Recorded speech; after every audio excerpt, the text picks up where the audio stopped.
Let's meet the teams. One's up and coming, the other's up 5 times a night to have a wee. It's Judi Love and Jonathan Ross.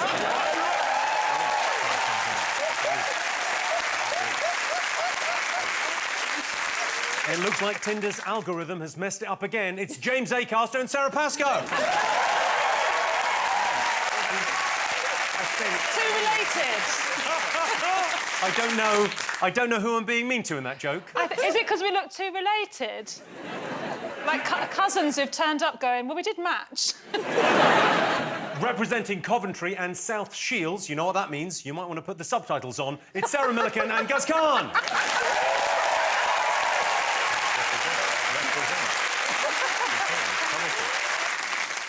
We talk properly, don't we? Yeah. So they're nodding. I think we talk properly. Yeah. Judy, babes. I don't know what you said. I don't know what... You look fantastic this evening, Jonathan Ross. I mean, your whole team, the glamour. The glamour.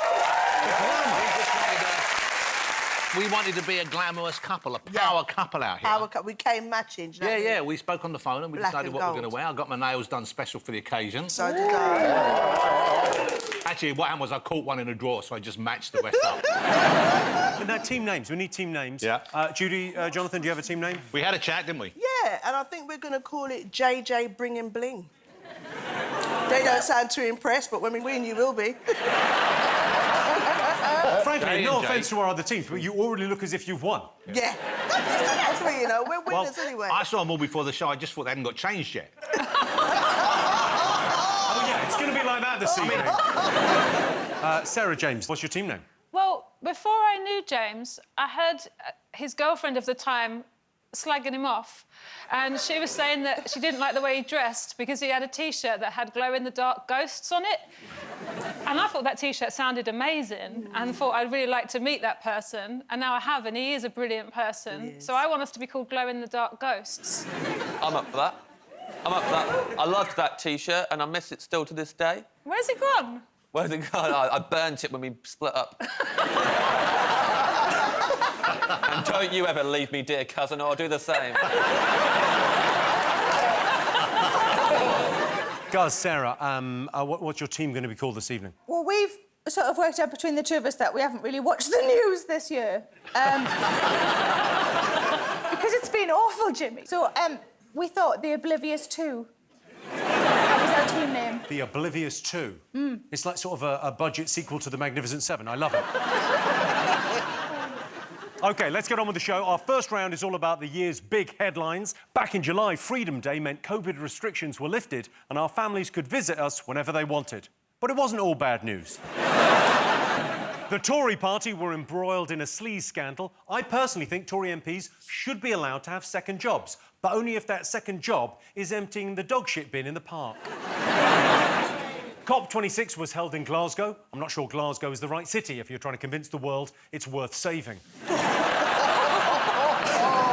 let's get started with some quiz questions. So these are the headlines of the year. Oh, OK. Shit. So we have to answer these questions.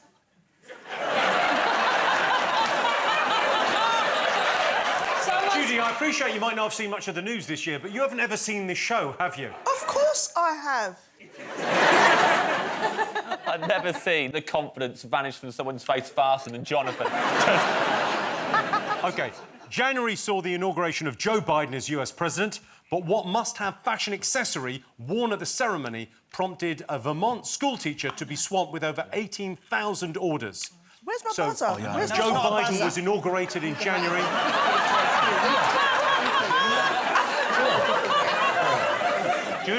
Judy was looking for her buzzer.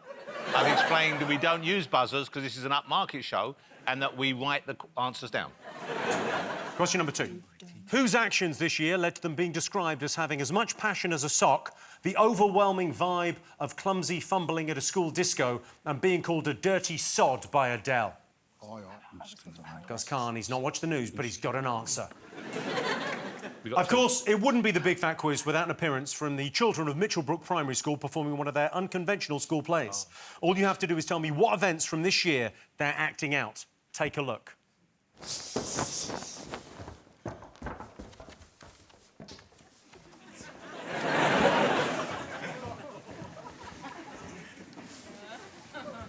go!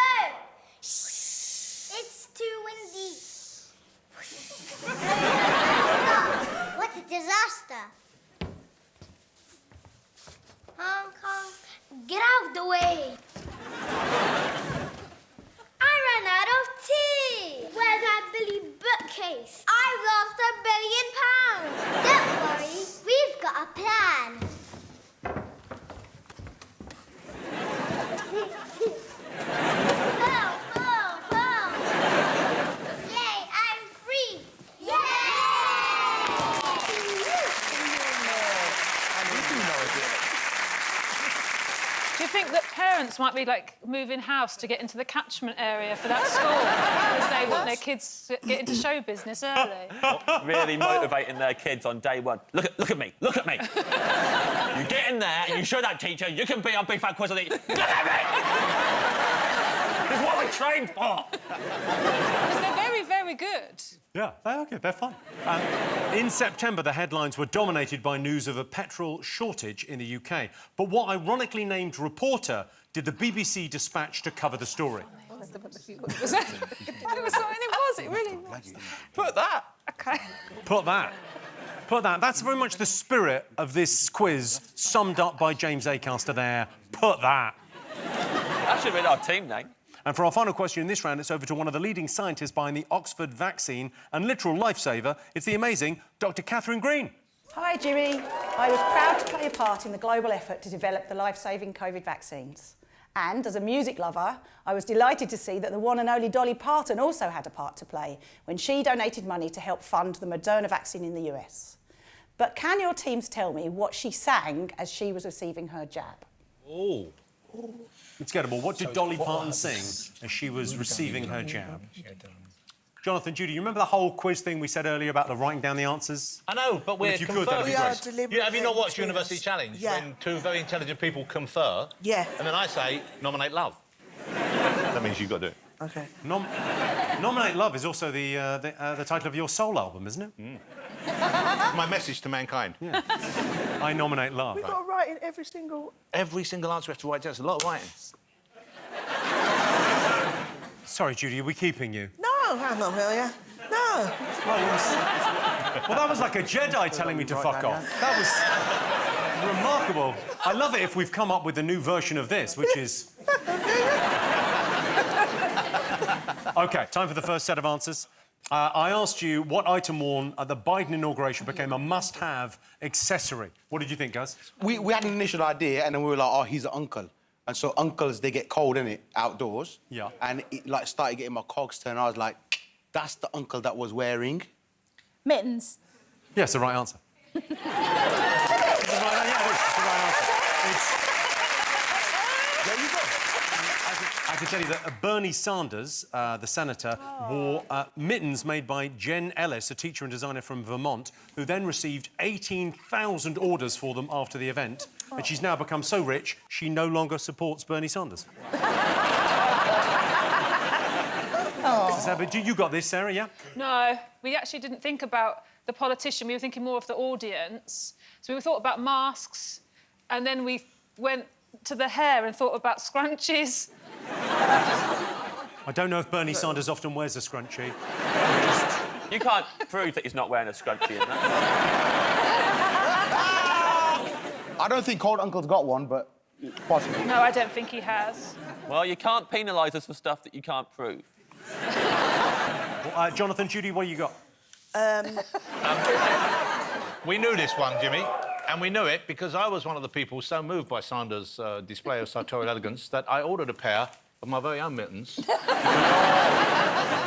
if you've just tuned in, Jonathan's midlife crisis is catching. I'll take these off, I'm a bit hot indoors. But we got the question right. We got the question right. Yes. You did. You got mittens. What are you in? Mittens, not cat. I ran out of space. Mittens, not kittens would have been nicer, but mittens, not cats. I asked you whose actions led to them being described as a dirty sod by Adele. What did you all put? Well, I remember when her album came out, she was talking a lot about her exes, so I put her ex-boyfriend, one of her ex-boyfriends. Yeah, I can see what the logic is. Yeah. Is that not right, Jimmy? No. No, it isn't. But, I mean, guys, Sarah, you've gone with... Someone's dad. Because, remember, we established early on, based on our name, we don't know fuck all about what's going on. It is someone's dad. I mean, that's not it's not the answer I was looking for, but, I mean, you're not wrong. I mean, I feel like it's half a point. How did they get that? We don't get scrunchy. Oh, I'm not giving them nothing. I'm just saying. Now, Jonathan, Judi... Yes. Yes. What you got? We went with... Matt Hancock. We thought Matt Hancock caught kissing in the hallway. Fumbling. She would have seen it. I don't think she'd say about one of her exes because she saves that for her songs. Yeah. She's not giving that away free. It was, of course, Matt Hancock. after he was caught on CCTV in a clinch with his aide, Gina Coladangelo, in a flagrant breach of COVID guidelines. Let's have a look at the Casanova in action in this toe-curling and mysteriously filmed clip. There he is. Right there. Oh, hang on. Is that toe-curling? Yeah, oh, hang on. Look at him, right? You have to rate his self-confidence. Yeah. Because he looks like a guy that delivers the shag of a stiff ironing board, right? And he's just mashing gal in his office whilst at work in a very important position. Obviously, what he did weren't right, but sometimes, you know, he's described as a bit of a nerd, and, you know, sometimes a bit of a nerd is good. You like a nerd? Yeah, because you get your things wet up, but at the same time, you could do your accounts as well. Like, I mean... OK, you saw the children of Mitchellbrook Primary School doing one of their unconventional school plays. What story were they acting out? What do you think, Sarah? We think it's when that big boat got stuck in the Suez Canal. Do you know the name of the boat and the name of the captain of the boat? Yeah, big boat, and it was Captain Careful. It was Big Boat and it was Captain Careful, yes. The boat was actually called the... it's called the Ever Given. What, Jonathan, Judi, you get this? There you go. Look, we said the same thing. The boat that got stuck in the Suez, we did know it was called the Ever Given. We Yes. also knew the captain's name was Careful. Guz and Sarah, do you get this? Yeah, the boat that got stuck. We also knew it was the Ever Given and the Careful and the... What I didn't know is that the crew were so young. All right, points all round on that one. Well done.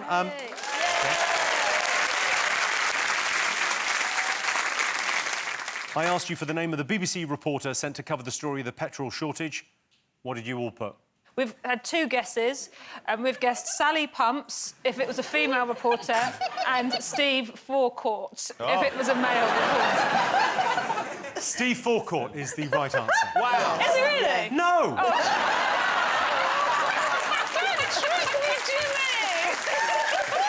Obviously not, Steve Forecourt. You're not allowed to do that as quizmaster and say something's right for a laugh. That's cruel. It is mean. It's cruel. It is cruel and unusual. Jonathan, Judi, did you get this? Yes. We had Tommy Petrol. It's a strong name. Tommy Petrol, he sounds cool. He's a cool guy. He can hook you up with a 4-star, the 3-star, the 1-star, the 5-star, the diesel. Eco-friendly engine, maximum power. Tommy Petrol, call me. Are you dressed as Tommy Petrol this evening, Jonathan? James Acaster has a question. Yeah, I'd like to request that Jonathan keeps listing petrols, please. I think I've got one more, but that's it. I was loving the Tommy Petrol improv. I don't want it to stop. Tommy Petrol, over to you for more petrols. What kind of petrols do you have for us, Tommy Petrol? We got gasoline. Yes, there's a voice. Guz, Sarah, you've gone with... who do you think the name of the reporter sent by the BBC to cover the petrol shortages in September? The You knew reporter's this name? one? Yeah, it's Mohammed No Fuel. We knew it. We knew it. I thought there was a nice extra detail that you've got the accent as well on his name. Yes, you have to pronounce it properly. Mohammed No Fuel. Is that how I said it? Take a look at the actual right answer. This is who the BBC sent. Let's find out what the situation is this morning, shall we? Our reporter Phil McCann is at a forecourt in Stockport for us. And Phil, how's it looking there? Well, look, John, they've run out here. It's Phil McCann. Phil McCann, everyone. I'd have loved it if in that Phil McCann video you just walked in and, like, went in and walked around the pub and then reversed out and then went back onto the road again. Your surname's Carr.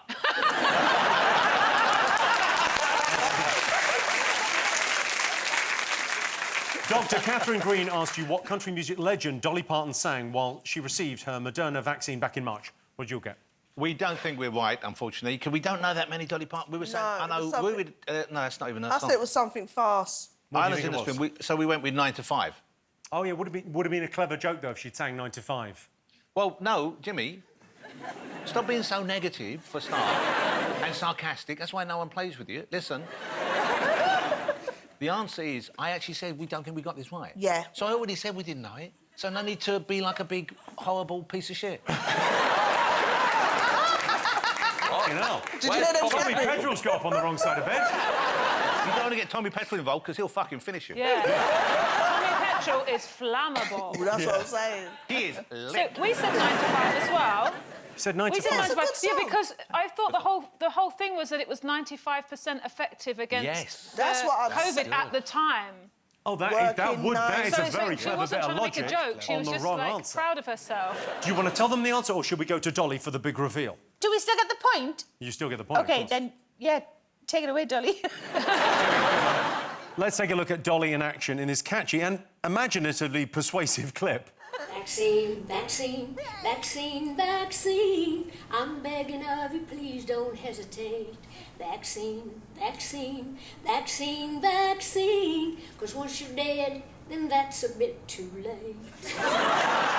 Sorry, for Dolly. You got your Queen of country. That last line was Didn't dark. scan, yeah. The last line of that song was dark. And she got away with that shit because she's Dolly Parton and she gave him £1 million. But that was fucked up. You talking about my friend Dolly Parton over there? Tommy Petrol don't like that kind of shit coming out your mouth, ghost. Tommy Petrol would so be a friend of Dolly Parton. I love it. I think he was married to her briefly in the 80s, yeah. Right, so at the end of the first round, the scores are Jonathan and Judi have 3, Guz and Sarah have 3, Sarah and James, 1 point.